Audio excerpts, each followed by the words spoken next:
మీ అందరికి కూడా తెలుసు, అమరావతి మహిళల మీద సాక్షి ఛానల్లో ఎంత రోతరాతలు రాశారో, రోత మాటలు మాట్లాడుతున్నారో మీ అందరూ చూశారు. జగన్మోహన్ రెడ్డి సాక్షి ఛానల్లో దాన్ని భారతిరెడ్డి గారు చూస్తున్నారు అనుకుంటాను.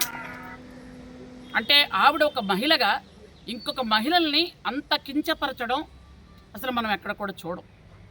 నిన్న లేదు మొన్న ఆంధ్రప్రదేశ్లో ప్రజలందరినీ కూడా వెన్నుపోటుదారులు అని సంబోధించారు.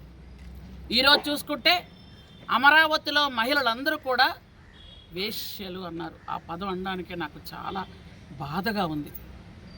జగన్మోహన్ రెడ్డి, నీకు ఎంత మతి చెల్లించినా, ఎంత ఉన్మాదం ఉన్నా, ఎంత పొగరున్నా కానీ అలా మాట్లాడొచ్చా? మీరు ఏం మాట్లాడాలనుకున్నారో అదే మీ ఛానల్లో మాట్లాడతారు. ఎప్పుడు మీరు ఏం చెప్తారో అదే స్క్రిప్ట్ వాళ్ళు అక్కడ ఓపెన్ చేస్తున్నారు. ఎంత దారుణంగా! నువ్వు కూడా అమరావతిలో ఉన్నావు అనుకుంటాను, నీ ఇల్లు కూడా అమరావతిలో ఉందనుకుంటాను. నీ తల్లి, నీ చెల్లి, నీ భార్య, నీకు 2 కూతుర్లు ఉన్నారు.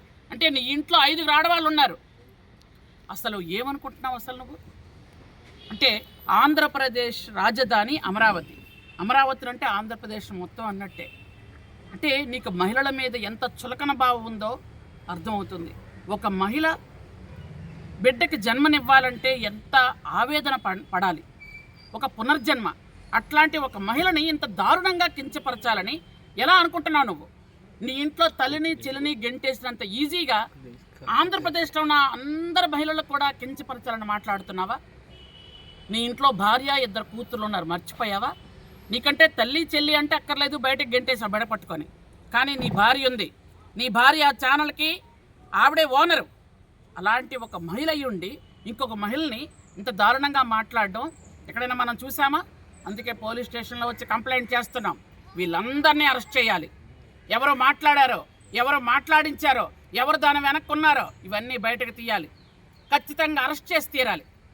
ఎందుకంటే మహిళల ఆత్మ గౌరవం మీద మహిళలను కించపరచడం. ఇంతకు పూర్వం ఊరిక ఛానల్లో కానీ లేదా సోషల్ మీడియాలో కానీ